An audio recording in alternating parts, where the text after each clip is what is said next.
سلام البنات، بسم الله على بركة الله والصلاة والسلام على مولانا رسول الله. غنبدا معكم مباشرة في المقادير ديال البهلة. عندي نص كيلو ديال الزبدة حيوانية، زبدة سبيسيال دوبتها، وعندي تقريبا واحد الكاس ديال الجنجلان، وعندي تقريبا كاس ديال الكاوكاو مهرمش. هذا كان عندي درناه في السفة وبقى غادي نستعملو. عندي جوج الفاني، 3 ديال الخمارات، تقريبا معلقه صغيره ديال القرفه. غندير غير كاس ديال البهله، ما بغيتهاش تجي حلوه، كتعجبني تجي ناقصه. وعندي كيلو ديال الفورس، ها هو معبور. انا غنقول لكم شحال غادي نستعمل. اول حاجه غنستعمل، غادي ناخذ هاد نص كيلو ديال الزبده، غادي نخوي في القصريه ونخليها تبرد.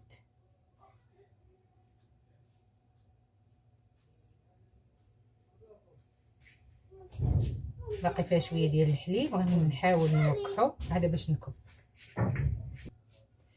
المهم هي الزبده خاصها تبقى تتبرد، ولكن هنايا ما نعاودش لكم مزروبه. غادي ندير غير كاس واحد ديال السنيده كما قلت لكم. ما بغيتش نديرها حلوه، من الاحسن الحلوه اللي ما كتكونش كومون ديال الناس من الاحسن تكون ناقصه. هذا بالنسبه لي انا. الملحه شي شويه كنزعموا الملحه في غريبه. غادي ندير الفاني، هما جوج فانيات. بالنسبه للفاني عندها واحد الدور في الغريبه، كتخليش غريبه كتجي تفرتت. صافي بسم الله. كما سبق لي وقلت لكم راه غير الزبده وحدها. صافي غادي نحكها دابا. هو راه من الاحسن يكون سكر كلاص، انا ما توفرش ليا سكر كلاصي، راني درت سنيده. غادي نحاول ندخل سنيده مع الزبده مباشره. غنبدا نزيد في الدقيق، غنزيد الدقيق بوحدو، وغنخلي المكسرات حتى الاخر، حتى ندلك العجين عاد باش غندير المكسرات.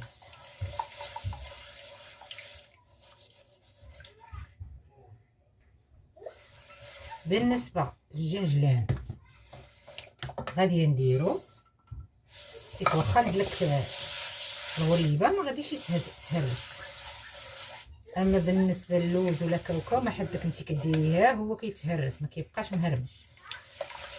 هذا واخا تحكيه بالعكس، اما هذا باش ما كيزيد يعطي النسمه ديالو مزيان ديال الجنجلان. وضروري الجنجلان يكون مصهد كما شفتوني كنت دايراه في المقله.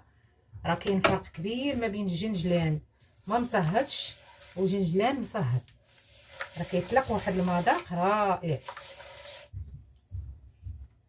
مباشره دابا غنبدا نزيد ان شاء الله في الدقيق شويه بشويه، وانا كنعجن. صدقوني هاد الغليبه ديال الزبده راه كتجي مخيره احسن من ديال الزيت. وكاين عاوتاني اللي كيبغي يديرها بالزيت، هذيك هي غريبه الاصليه ديال الزيت. نعم نعم.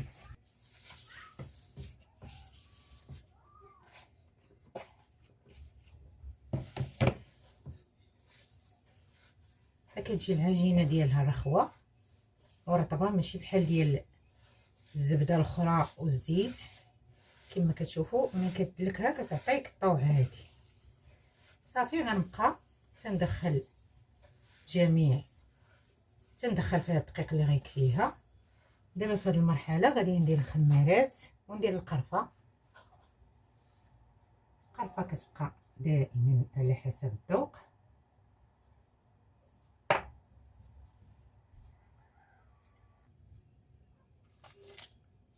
غادي ندير الخمارات.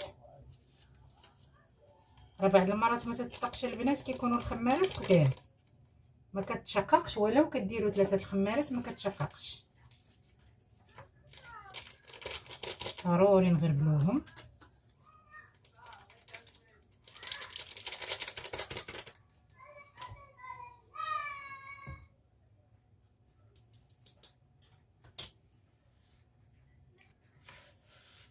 صافي وكنواصل الدلك ديالي حتى نجمعها. نقول لكم شحال دخلت لي ديال الطحين. كنحاول نحبس الفيديو ولكن بغيتكم تشوفوا طريقه الدلك ديالها باش تعرفوا القوام اللي خاصو يكون فيه. هانتوما كما كتشوفوا راه ما كتجيش بحال البهله ديال الزيت. شوفوا البهله ديال الزيت راه ما كتبغيش تجمع بحال هكا، كتجي صعيبه في التجميع، ولكن هذه شوفوا شحال كتجي رخوه. يمكن لكم ديروا رابعه الزبده سبيسيال ورابعه مارغرين، تخلطوا بجوج، رابعه نهك ورابعه نهك.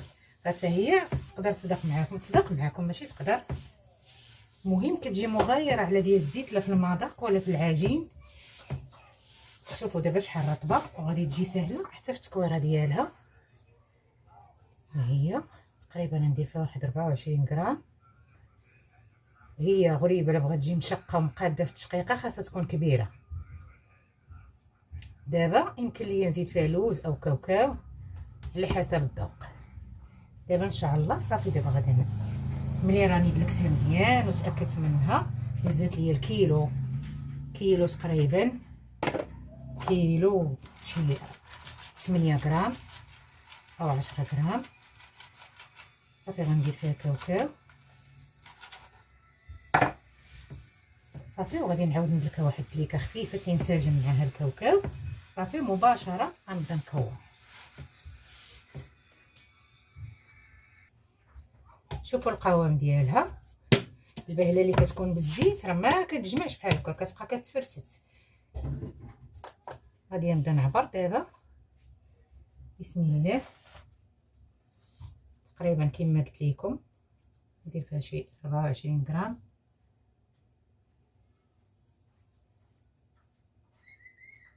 صافي دائما نعبر الاولى ونمشي عليها.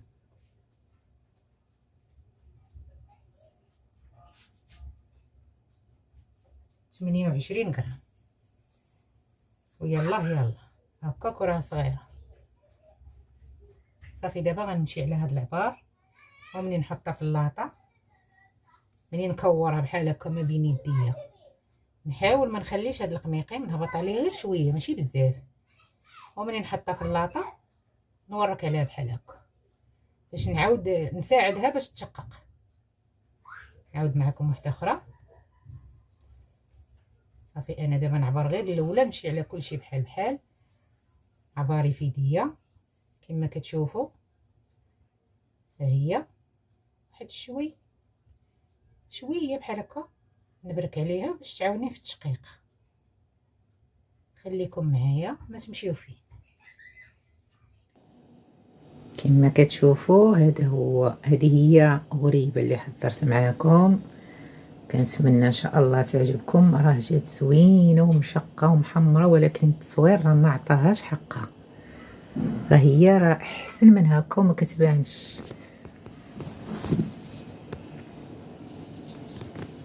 كما شفتوا جات مشقه وزوينه، ولكن التصوير ما عطاهاش الحق ديالها. ما عرفتش